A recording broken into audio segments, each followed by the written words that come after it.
When was the last time you received a letter? Not an email, not a text message, a full-on handwritten letter. It was probably a thank you card of some kind. Something simple. Back in the day, though, pouring yourself into a letter was the only way to craft a personal message to someone you weren't physically close to. It's easy to understand, then, why letters used to be such a popular storytelling device. There's something so intimate about them. How raw emotion can come through in word choice. How you can almost hear the timbre of a writer's voice through text alone. This is Cosmic Goblins, a fiction podcast where we adapt stories from Cosmic Horror Monthly and Goblins and Galaxies magazines. I'm your host, Alex Wolfgang. Epistolary stories take us back to the roots of horror and weird fiction. Dracula and Frankenstein are the obvious examples, but even weird classics like Arthur Machen's The White People and Lovecraft's At the Mountains of Madness take the form of letters and diary entries. As such, Maxim Alexander LeFleur's The Red Stone is a throwback to the early days of weird tales, and horror fiction in general. It's a feast for lovers of rich, Clark Ashton Smith-style prose, as well as the trippy worlds of Lovecraft's dream cycle stories. Despite its old-school nature, it was published very recently in the April issue of Cosmic Horror Monthly, though it in some ways feels like it exists outside of time itself. Stick around after the story for a chat with the author. For now, let's get started. Cosmic Goblins presents The Red Stone by Maxim Alexander LeFleur. Dearest, even now I'm holding the red stone in my left hand as I compose this letter. Forgive me for the illegible composition. I'm shaking, still shaking. But the joy. It's pure pleasure to be vindicated after these long years. Carmine, veined in cream, the rock's rough sinews map myriad paths away from my perdition. To the point. Last night, I demonstrated once and for all the reality of somnifacture. Perhaps someday we may even fully exhume the truer firmament concealed within our dreams, mussed over by the tangled skein of our waking perceptions of reality. But before I digress further, I'll tell you the full story. The newest version of the Oniric Chamber is a matte black sarcophagus ensconced within a dimly lit vault, the lowest reaches of the sagging urban storage facility that I've been forced to retreat to. If I could turn back the clock on their wretched inquiries, I would. But I'm so sorry. I know with your sensitive nature, you may even shed a tear to think of how far I've fallen from those days in the alabaster office over the ivy-covered courtyard. But there's no need for remorse. Indeed, I've found a sort of charm in my new surroundings. As on so many other occasions, I descended to the vault far below ground level once I'd reached an exquisite state of exhaustion. It's quiet there, and my long association of the facility's ventilation with sweet slumber left me deeply relaxed by the time I arrived for Trial 188. After many iterations, the Oniric Chamber has become a marvel of mostly contemporary means, though hints of lost arcana and fragments of archaic lore remain concealed within its workings. Its life support systems, a bramble of tubes and dials, gauges and spectrometers, insinuate a turn-of-the-century medical facility, and indeed, such a place is precisely where I acquired these components, paying a premium for no questions asked. Despite the controversy, I remain convinced that the hip bones of a somnambulist are absolutely necessary for oneirogenesis. Employing metaphors is essential for birthing matter from a principally metaphoric realm. Garments removed, I opened the lid of the chamber and fitted on the mask, careful to tighten the nozzle and ensure the smooth flow of stale-smelling air. The eye coverings are a new addition, opaque lenses secured with supple felt. The latest fluid mixture includes certain stinging salts that one wishes to keep far from one's eyes. However, constrictive previous coverings tended to leave marks, even going so far as to wake me up on some occasions. The luxury of undisturbed repose, of course, is of the utmost necessity for my research, so I've taken great pains to maximize comfort and ease of movement. Accoutrements affixed and vision obscured, I lowered myself into the lukewarm liquid of the sarcophagus and sealed the lid above me. It's really very convenient now. All the necessary mechanisms are attunable via internal panels. I made some last thoughtful adjustments to these and slunk into a relaxed position, floating so peacefully at the heart of my oniric chamber, softly breathing in and out, oxygen flowing through cables from the mask to the tanks elsewhere in the mechanism. With the absence of stimuli, I slept quickly. And then, vivid were the surrounding hills, forests glistening with alpine mist. Before me was the lake, a great reflective plain lapping at the obsidian gravel beneath my feet. A bright beam of sunlight shone suddenly, startling me, though it dissipated just as quickly with the fog's flow. Somewhere, I thought I heard an eagle's cry. Unbidden, my feet took me ever forward, wading ceaselessly into the lake's waters. When submerged to about my collarbone, noon faded rapidly into night, and above me, the full moon now shone bright. Underwater, the shadows of spindly aquatic plants loomed over my deepening plunge. The silhouettes of large predatory fish made for uneasy company as I sunk toward the center of the lake. Perhaps I'd confidently identify them as some sort of pike if I were more ichthyologically inclined. You likely know better than I in that regard. Somewhat belatedly, I noticed I had no need to draw breath, a relief, proceeding as I was ever deeper without surfacing. Moreover, I could still see, though already well past the point where natural illumination should have faded away. The mottled gulch of the lake's bottom held a sort of rocky midden. Heaving, I cleared it out until I uncovered the narrow maw of a godforsaken subterranean passage. Frightened, my limbs proceeded, still undeterred, dragging me into a labyrinthine system of caves. Squirming, squeezing, crawling, I suffered my way through endless muddy warrens, the interminable passage passing like the lifetimes of many worms. Sight failed, for there was naught to see, yet my restless limbs writhed ever onward through constrictive earthy detritus until I finally burst into a dry, cyclopean chamber, flickeringly lit by distant flames. I knew what I'd been looking for when I saw it beckoning to me. The red stone, that baleful artifact of unknown portent. I sprinted forward and seized it. Astonished, I discovered the stone in my hand. I felt it at first, of course, its contours already familiar from the dream's final sequence. Afterwards, gear removed, body and object dried, my vision provided further confirmation. How many eons has humankind endured the painful vertigo of loss at that malicious point of wakening? For the first time in history, I defied that fate. No one ever again will need to endure losing a long-sought treasure, the realization of an ephemeral desire, or the reunion with a lost lover when they are torn away from a fading dream. So many nights, I thought, would that I could take away the ending that I know neither of us desired. And now I am finally poised to do so. I paused now to take a lock of your hair from my drawer and smell it. Now I am clutching it alongside the red stone. I've saved last night's specifications and am confident of repeat successes. There's no reason to think that somnifacture cannot be extended to living things. I will expand the oniric chamber to double the size, and once completed, am confident that I will see you soon. Until then, as always, I'll be thinking of you. With love, X. Dearest, why must you torment me mercilessly? Jeff Rain is beckoning. He loathed to see me suffer so, endlessly laboring toward our reunion. And for what? There is so much to do, he reminds me. So many materials to be somnifactured. Slaves toil at important works across the city, and there are many decisions awaiting my input, particularly regarding the great project.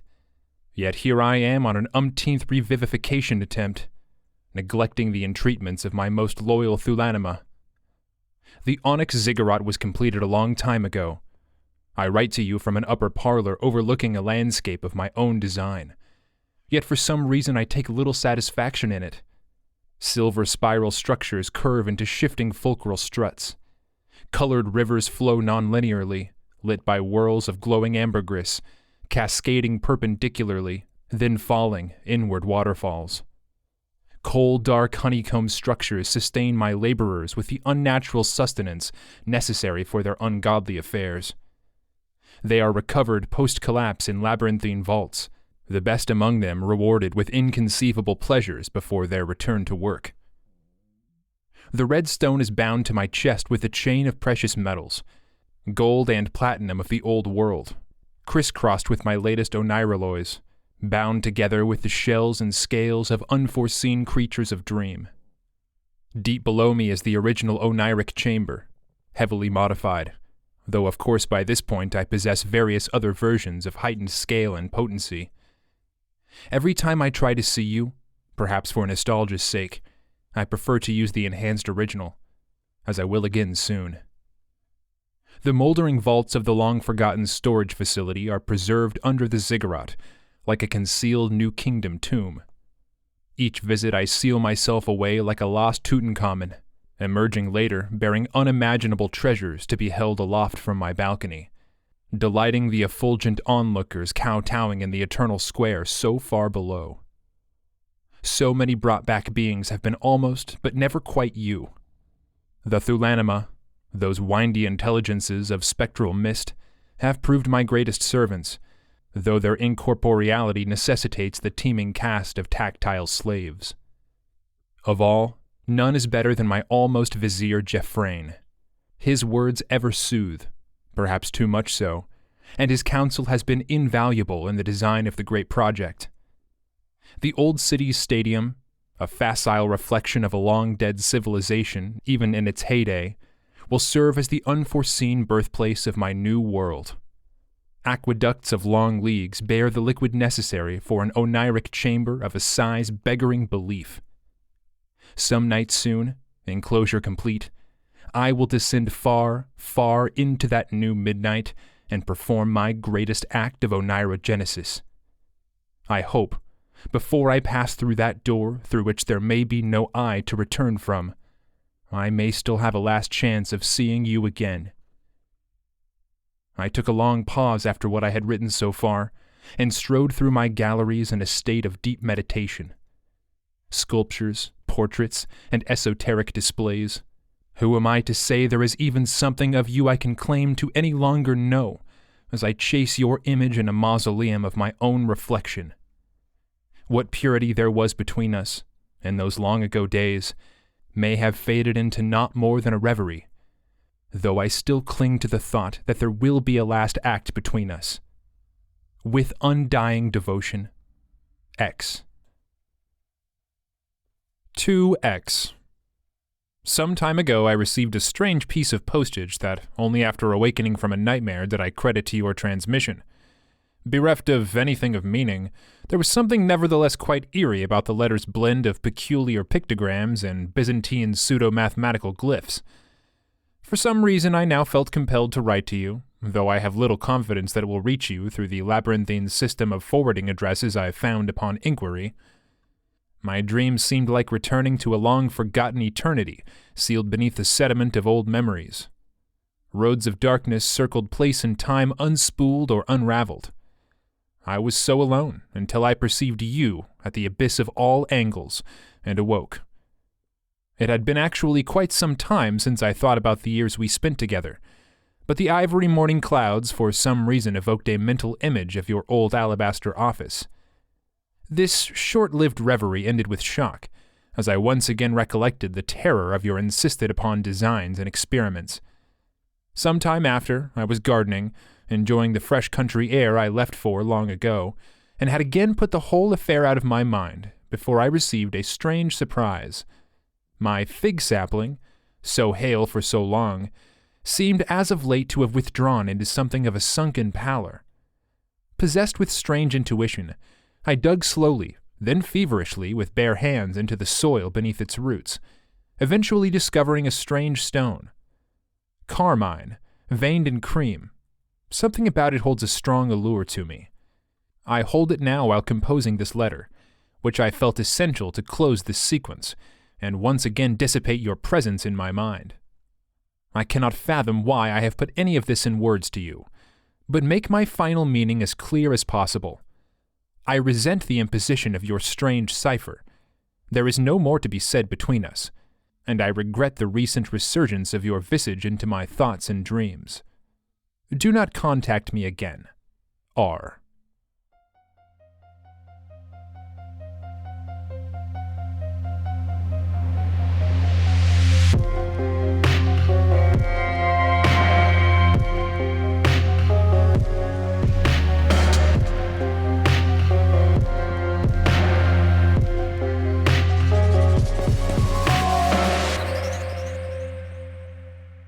Hello, Maxim. Welcome to the show. Hi there, Alex. Thanks for having me on. Of course, of course. So your bio intrigued me. Before we get into talking about the Redstone a little bit, I'm curious. I know you've traveled the world quite a bit and seem to be a nature lover. So what's your background like outside writing? Yeah, exactly. So basically, I'm originally from New York. I've lived around the world a lot. I've done some public affairs work, especially when I was working in China, basically consulting with companies and doing writing and policy. It was a bit more corporate that I liked, and so I've been kind of doing a career transition towards doing environmental work, kind of helping wildlife sanctuaries and things like that. I went back to school for a year last year to that end, studying environmental science and policy. But I've always had kind of a passion for, storytelling and creativity. Gotcha. So you were doing some more nonfiction writing before or were you doing fiction writing first, or was that kind of something that evolved later? Yeah, so it's a good question. I think probably the first writing that I did professionally was some journalism, but nothing too sexy. It was more like business journalism. Then for a while, I was again doing writing for corporate clients or more like academic writing. I've always been someone that likes coming up with kind of like creative ideas, though. And even as a teenager, I would dungeon master for my friends. So I've always, kind of had in the back of my mind some stories or ideas that I have going, even when I was doing some of these less exciting kind of writing tasks. Gotcha. So the language and format of the Redstone kind of take me back to the classic Weird Tales days of pulp horror. I'm curious, were there any classic stories or authors from that era in particular that kind of inspired the creation of the story? Yeah, that's a good question. I mean, I definitely have a strong respect for the classics. I really, in particular, enjoy Clark Ashton Smith. So I think that's probably a bit of an inspiration. But my idea with this was to kind of blend that with a little bit of modern sensibilities. Hopefully, the story feels like something like a cross between that early 20th century setting and kind of contemporary urban decay, let's say.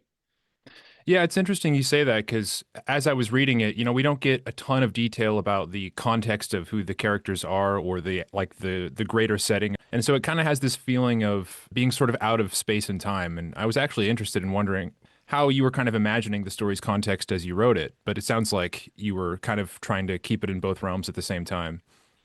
Yeah, exactly.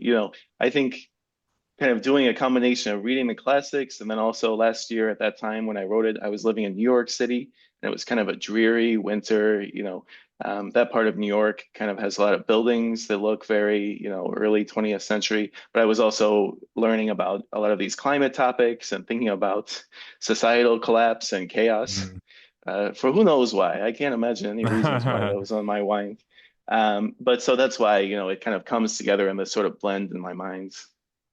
Yeah, and as the story develops and things kind of get more chaotic in, say, the third letter, it does kind of feel like the world around the writer is sort of collapsing into this very strange, surreal, yeah, dreamlike situation. So that definitely comes through. Was there kind of a single spark, or like how did the story begin? Did you start by writing one of the letters first and kind of build it around it, or? Yeah, that was exactly it. I was trying to indulge my creative impulses a bit, and outside of my major, I attended a lovely seminar with Rivka Galchen, who's a writer at the New Yorker. And this was something where we were kind of doing things in between purely speculative writing and literary writing. And just in one of the exercises for this course, we had a prompt, come up with a new technology, and someone writing it. And so I had the initial idea for the first letter and kind of did this and then developed it later. Um, Basically from the seed of like a technology that brings matter from dreams. And the actual dream of the red stone in the first letter is a dream that I had a number of years ago that just kind of like popped into my mind. And I was like, that's it, the seed for the story. Now, the first letter I wrote by itself, and then a couple months later, I had mulled it over and thought, well, it's not really a full story until there's more. And I kind of had the idea that things would sort of spiral in the second letter, and then the third letter kind of naturally spun off from that. I was intrigued by the use of Carmen as the kind of a descriptor for the stone. I had to look that up a little bit and did some digging and learned that it was a color that comes from a dye made from insects. I'm curious, did that come out of your environmental work? Is that something that you have studied or learned about? Yeah, I think I probably learned about that in the past. I think initially I just had the idea that the narrator would be very like interested in aesthetics, and that's why these were some of the color choices that came to mind, carmine and alabaster, very kind of like old world sounding choices, not just like, oh, it was red and white. And I thought that kind of helped me get into the mind of this character a bit. Yeah, so I think maybe all of that's there in the subtext, but I was just kind of like riffing a bit as well, finding the voice for the character. Gotcha. Yeah, all the rich descriptors. I'm glad you mentioned Clark Ashton Smith because that influence definitely comes through. A lot of the times when I'm reading his stuff, it's just like a verbal feast that I'm enjoying, and yeah, that really comes through on the Red Stone. So, what's next for you? Are you working on any new stories right now? Yeah, I have a couple of other things in the pipeline. Some are also cosmic horror. I have ones that are a bit more sci-fi or fantasy leaning. I'm a very avid scuba diver, so I'm trying to do some more stuff that focuses on kind of underwater settings because I think that's a bit underutilized and is a space I'm quite interested in. Yeah, you kind of dabbled a little bit into that in the Red Stone with the scene where he's kind of going under the water. So I could definitely see that expanding into something bigger. Exactly, exactly. That's kind of my ambition is to do something like that with a more kind of like biopunk setting, Mhm. weird oceanic kind of beings or constructs as well. And what do your writing habits look like? Do you kind of just write when inspiration strikes, or is it more structured than that? Yeah, I kind of like to do a mix of outlining and improvising. Like this is a story where I had a flash of inspiration and just started writing the first letter. I think often what might happen is, I have this initial like seed idea, and then I sit down another day and kind of like maybe have an outline, but not too much, so that there's still a lot of room to improvise. So it's something like, a bit jazz-like when I'm actually doing Mhm. the writing. Nice. And what have you been reading lately? Have you had any books that have been particularly inspiring for you? Yeah, so I've been reading, it's been a bit of a heavier reading season. I think I need to read something lighter like next. Currently, I'm reading a Russian modernist novel from the early 1900s called Petersburg by Andrei Bailey. And this is not weird fiction, but to be honest, it almost feels like it because he was Hmm. kind of experimenting with these, let's say, techniques of the characters having their minds sort of like dissolve in this period of kind of revolutionary fervor in Russia at the time. And so sometimes characters, it might be pages where they're just sinking into voids or having strange celestial phenomena. So I think, even if it's not normally your cup of tea, as long as you're committed to a slightly dense read, it might be fun for weird fiction readers. Yeah, definitely. One thing I love about the weird genre is that there's been many contributions to it from authors who were not necessarily trying to contribute to that genre, but it's just sort of this, yeah, all-encompassing thing for experimental literature in general. Exactly. All right, well, thank you so much for joining me, Maxim. We really enjoyed your story, and yeah, we appreciate you joining us. Yeah, thanks so much for having me on, and I'm really glad you enjoyed this story. Maxim Alexander LeFleur's writing explores the end of the world in fiction and nonfiction. He's followed strange roads from New York City to Japan, Hungary, the UK, China, Indonesia, Greece, and Belgium. He loves jungles, fungi, spiders, scuba, cephalopods, and his wife. Thanks for tuning into Cosmic Goblins. Once again, The Red Stone was published in the April 2026 issue of Cosmic Horror Monthly. You can check out the full issue at cosmichorrormonthly.com. Cosmic Goblins is a production of Randolph Literary Press. Our theme music was composed by Tyler McLemore. I'm your host, Alex Wolfgang, signing off. See you next time.